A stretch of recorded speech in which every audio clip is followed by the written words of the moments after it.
And actually, we introduced three new frameworks at the time. So enterprise education, something that's come very much to the fore. Inclusive learning and teaching came out as a specific framework on its own. I think that's really important. And another new addition was the education for sustainable development. The thing to say is that the frameworks aren't prescriptive. We really want colleagues to be able to shape and adapt these, and ultimately create your own framework for success that considers your own context and your own localized case. Well, Markin, I'm reviewing case studies at this moment in relation to that, and again, they've all adopted the framework approach in terms of how they're looking to improve graduate outcomes on their courses, and that ranges from everything from programs in artificial intelligence at postgraduate level through to psychology undergraduate level. Hi everybody, and welcome back to the academic room, where inspiring educators share practical knowledge on how to engage students and how to increase the academic experience. And today specifically, I'm very, very happy as we have as our guest Stuart Norton, Senior Education Consultant at M.St AG. Thank you for being here, Stuart. Hello. Hello, and thank you so much for the invite. It's great to join you. Absolutely, our pleasure. And the why I really wanted you to be here today is I've just read that Advanced AG devised this framework which helps educators. So I'd like to ask you first just to talk us little bit about it, what these frameworks are and how these can help. Yeah, certainly. So the student success frameworks provide a structured guidance to help institutions and staff enhance student outcomes. The frameworks themselves are there to support universities in creating an inclusive, high-quality learning teaching environment that promotes student engagement, retention, and ultimately success. But I think it's probably worth highlighting to you a little bit of the history. The framework series, as I'm sure some of our listeners are probably more than familiar with, actually came out from 2016. So when prior to Advanced HE, there was the Higher Education Academy, one of the three legacy organisations, and we had these frameworks. And they were a set of 6 frameworks at the time. And as I'm sure you know, the educational landscape's changed so much since 2016. So come 2022, we knew there was a time to update these, and we undertook a range of literature reviews undertaken by colleagues across the sector, and looking at how we could ensure that we captured the literature and the more nascent research, and actually we introduced 3 new frameworks at the time. So enterprise education, something that's come very much to the fore. Inclusive learning and teaching came out as a specific framework on its own. I think that's really important. And another new addition was the education for sustainable development. So I think all areas that colleagues are exploring in a range of institutions. And the new revised frameworks follow a kind of a single consistent structure. So they are student-centered, as they should be, and they're focused in what it is that students need in order to excel and be successful. So we have at the heart the students. We then have the educators and what we refer to as educators plus, because I think there's a real understanding that many people are involved in educating students. It's not just the lecturer, all those support service, professional service staff, career staff, etc. So really getting that educators plus, and then finally the institution that sits around it. And happy to expand more about any or all of those bits as you'd like. Yes, we will. Thank you very much for the introduction. And just to give us an idea, if somebody has never used it, how can a university then just pick one of those, or if you have an example of how a university already used these new ones in practice, really? Yeah, absolutely. So I think the first thing to say is that the frameworks aren't prescriptive. We really want colleagues to be able to shape and adapt these, and ultimately create your own framework for success that considers your own context and your own localized perspective. The frameworks can be used at all 3 levels, either with and for students, as educators, or an institutional strategy kind of perspective. But really, they're there to provide an indication of the core areas that the literature is pointing to and saying, this is what we know is important in this area. This is what you should be considering. So it can be used to benchmark. You can say, well, we'll take this and we'll say, are we doing it? And if so, where are the gaps and where is it we need to prioritize? All the way through to CPD for staff. There is so much that we ask of staff. I mean, if we we take flexible learning as just an example, from the pandemic, everyone all of a sudden became very familiar with Zoom and Teams and all these other types of mechanisms. But prior to that, actually, what was the CPD for staff, and how do we use that? And actually, when we're using technology with students, actually, is it a level playing field? And what access do students have to that, and the equipment that's necessary, and making sure that we're supporting people? So it Mhm. can really be used at a range of different levels to enable staff to engage with those areas that we know are the core thematic areas across the student life cycle, really. So I think employability is a classic one where graduate outcomes is a core metric across institutions. It's something that we're incredibly careful to monitor. It's part of the certainly within England, it's part of the regulations, the B3 metrics by the Office for Students, and we know that a measure of success is students having that positive trajectory. So whether it's postgraduate study, coming up with their own enterprise, or whether it is gaining that employment. I think it's something that we do need to be mindful of. And I'm very aware that education has changed. I myself, prior to joining Advanced HE, spent 13 years lecturing in university and applied criminology. So I refer to myself as a recovering academic. I understand some of those pressures and the stresses and all of the different things that we ask. But actually, I do think that the focus on such things as employability is critical to enable our students to succeed, especially when you look at the wider disruptors and challenges and the costs and fees, etc. Mhm. In answer to your question as to where universities are using it, I mean, the frameworks are very new at the moment, but I was it must have been 10 or 11 months ago now. I was actually in Bahrain when we launched the employability framework. So, with the Applied Science University in Bahrain, they were actually using that to model their whole curriculum going forward from there. So, I think that's a really good example. Last year as well, we worked with a number of universities in Ireland, Wales, and England on a collaborative project, again, looking at employability and enterprise. And in fact, we're just due. I'm reviewing case studies at this moment in relation to that. And again, they've all adopted the framework approach in terms of how they're, looking to improve graduate outcomes on their courses. And that ranges from everything from programs in artificial intelligence at postgraduate level through to psychology undergraduate level. Mhm. I think what's really key for me is that the frameworks help create a narrative. They help create that story, and it gives a single point of focus where we can all understand what it is we're meant to be doing. I think at times in any job, there are so many different pressures. We all know the pressure the higher education sector is under at the moment, but at its core is that making students successful. And I think it kind of strips back and it goes back to that, and it ensures that we're all working together. We have that single kind of strategic aim, and actually it can ensure that where does that focus need to be. So yes, there is everything we need to do as educators, and yes, of course, we should be working in partnership with students, but actually the institutional strategy and the mechanisms and the methods, and how is that actually set up? Because at times infrastructure and timetabling, these are perennial challenges that come back and can be problematic, and we do need to address those as well. So I think in some ways that they can help us put a mirror up and hold ourselves to account when we're looking at how it is we're That's trying to perfect. improve these Thank you. things. Thank you very much for the also for sharing some of the examples. And I assume that these case studies will also be published as you after you review them. I think this will be very helpful. And in terms of how to access these, I already downloaded it from the link you sent me, and these are free to access, if I understand it correctly. And please correct me if these are not. But do you give any help to institutions or universities in adopting those, if they just where to start, or what's the procedure? Yeah, absolutely. So a lot of our resources are what's called member benefits. Advanced HE is a member organisation. You yourselves are members, and therefore you're able to access those resources. Our resources stay behind our paywall for a period of 2 years, and then they become freely available.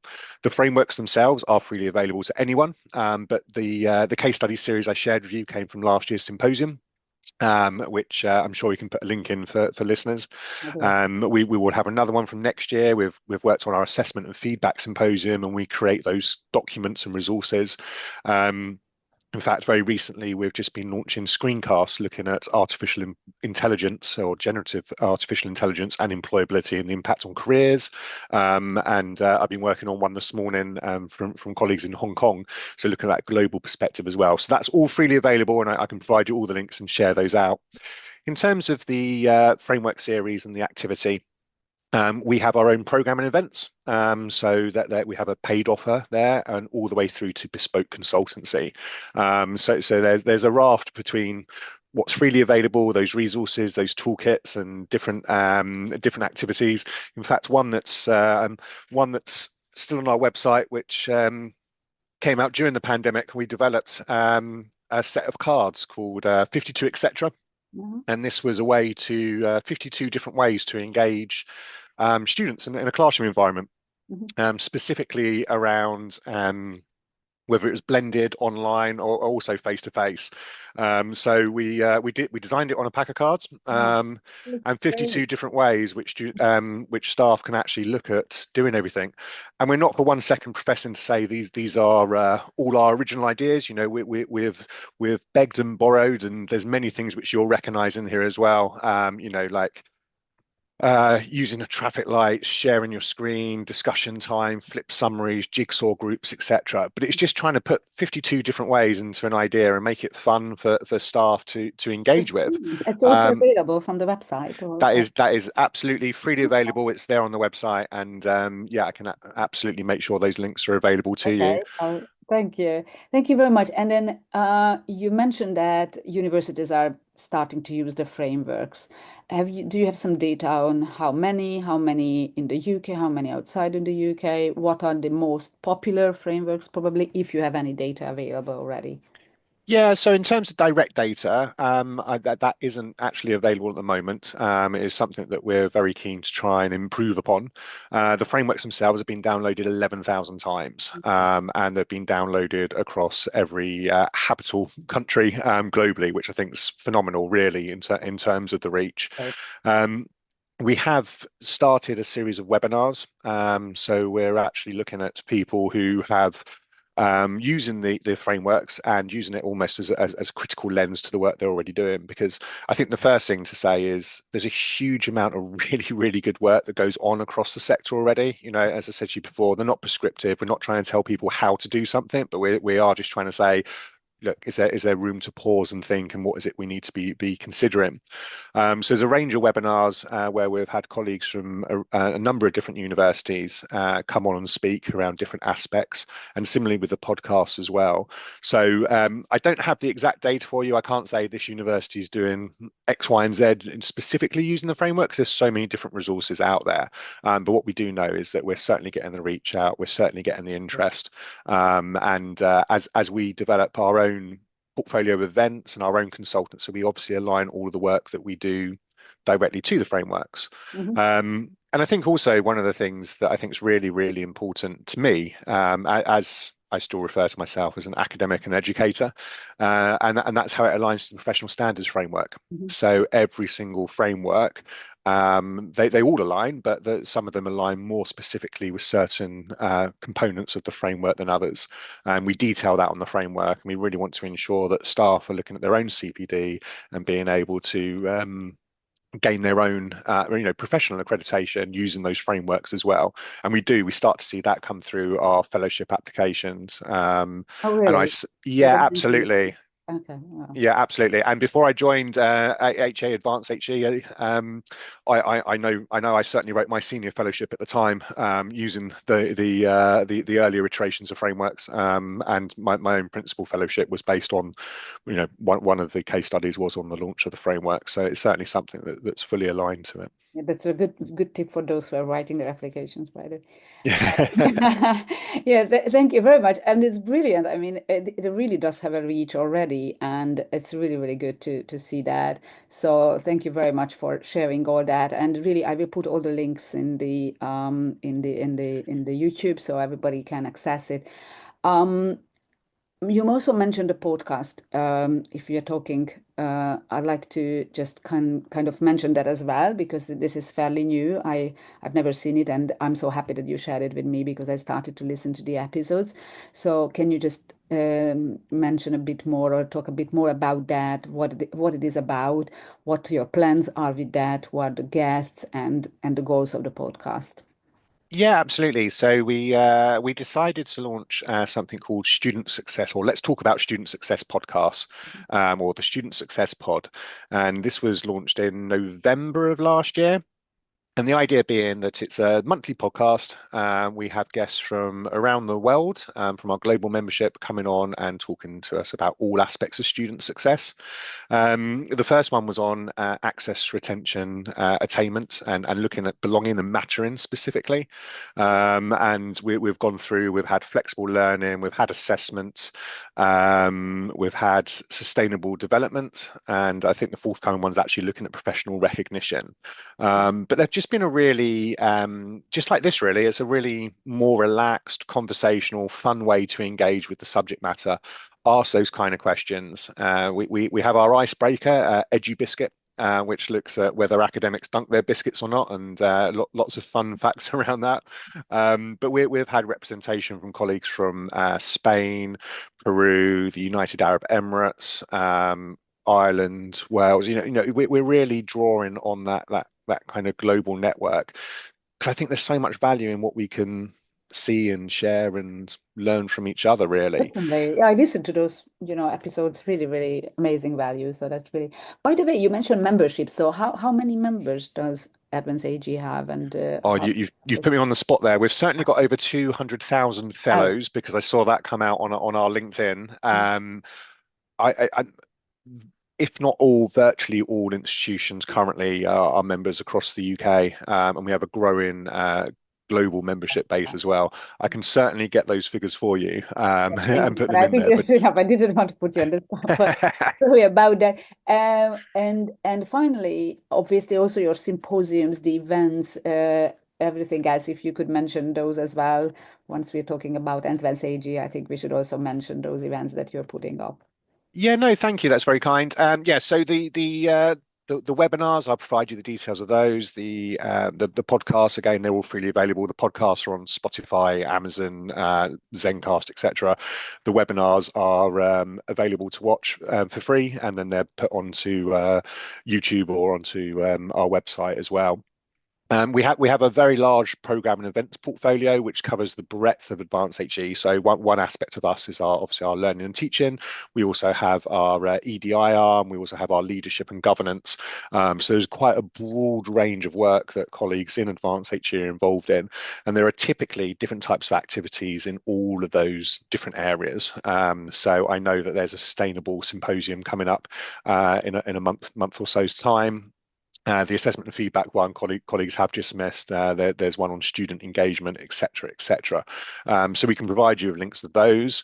Um, there is bespoke consultancy. So if you'd say, this is something that's really interesting, but we'd actually like to do something much more practical, and we'd like to work with Advanced HE, that's something which we can do. Mhm. And we also offer such things as collaborative projects. So there's one on the there's one in progress at the moment on mental health and well-being and the mattering and the importance of mattering and belonging for What does it students. mean? What does it mean, collaborative project? How does it work? So a collaborative project or a change impact program is typically where up to 10 higher education providers will come together and they would work together on a concept. So all the providers will come together. You'll be in that room, whether it's virtual, whether it's in person. We'll talk through the main components of it, typically align those to one of our frameworks, and then we'd work individually with that institution as well. And they will go away, they would start their own project, their own change impact program, and then they'd come back together and share that amongst themselves. And then ultimately, hopefully, colleagues would write case studies, which we'd share as well, hence the one that will shortly be coming out around employability and enterprise. Yeah, So that's really, really brilliant what you do also to kind of institutions can also as a mastermind work together and share knowledge. And I think it's Yeah, absolutely. And I think just as I showed you 52, etc., we've got another one called Change Busters, which was written by colleagues at Sheffield Hallam University at the time, Dr. Nathaniel Pickering and Dr. Liz Austin. And we have assessment and feedback superchargers. So, how can you supercharge your assessment? What is it we should be looking at in terms of our feedback? And that's by Professor Kathleen M. Quinlan and Dr. Ed Pitt from the University of Kent. So we do have those really kind of practical free resources, but we can also run workshops for you. So if colleagues can come into an open event and learn to do that as an individual, or we can go to an institution and deliver that to, up to 25 staff for an institution if they wanted to just have something focused on their own specific context. So there's a whole raft of everything from free all the way through to those large kind Yeah, of and it's scale good to projects hear that are about available. that. Amazing, amazing, brilliant resources, really. And a final question, just coming back to the frameworks now, which part of them is fairly new. So, what is the vision with that? What is there a goal like? Okay, would you like to see these used across universities, across the world? So, do you have some vision as Advanced AG or yourself with these? Yeah, I think the more that people can use them, the better. I think, ultimately, we as a charitable organization, member organization, we align to the United Nations Sustainable Development Goals, and that quality education, I think, goes across everything that we aim to do. I would like to get to a position where colleagues are using them almost as a benchmarking for any type of programmatic review. But also, not just if someone says, I've got a challenge, I'd like people to actually see, well, where do we benchmark nationally or internationally? So in, when was it? 2000, oh, I can't remember now, but probably about 2021, we did a national review of all employability in Wales, which was by then the Higher Education Funding Mhm. Council for Yeah. Wales was the funding body. Mhm. Yeah, and we use the framework as a benchmark using the survey across all universities, including their students and their staff, and created that national picture. And since then, we've maintained a range of different work. And in fact, Wales now have a sector-wide employability community of practice. It's chaired by colleagues from Wales. Advanced HE hold a secretariat position, and we've been working with a range of different stakeholders to improve the employability of Welsh graduates. And to me, that's just a fantastic example of where the frameworks can go.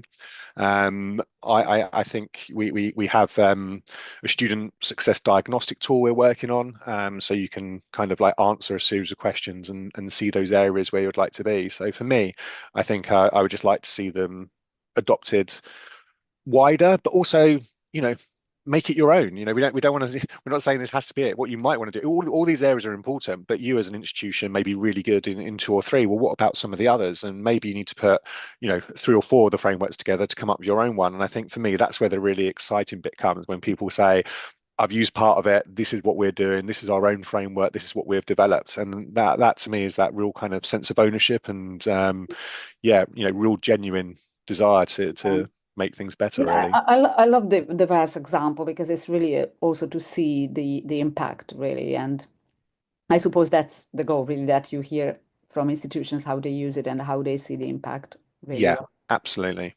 Yeah, and I hope we can, with this podcast, we could also raise the awareness. And I downloaded them, I looked at them, really, really amazing and brilliant resources. So thank you so much, Stuart, for being here and explaining more Oh, well, about thank you for this the invite. I and really about appreciate it. this was absolutely our pleasure. So thank you everybody for listening. This was the episode from the academic room where we met Stuart Norton from Advanced AG to talk about the new frameworks, but also more widely about what Advanced AG is doing. So thank you everybody for being here and see you the next time. Bye bye.